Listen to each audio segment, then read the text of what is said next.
Thank you Lord. Umulan din. Tanggal na yung init sa sobrang init ngayon.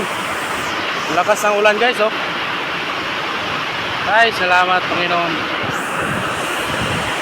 Ulan din.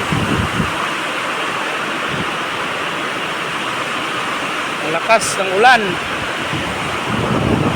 Yan.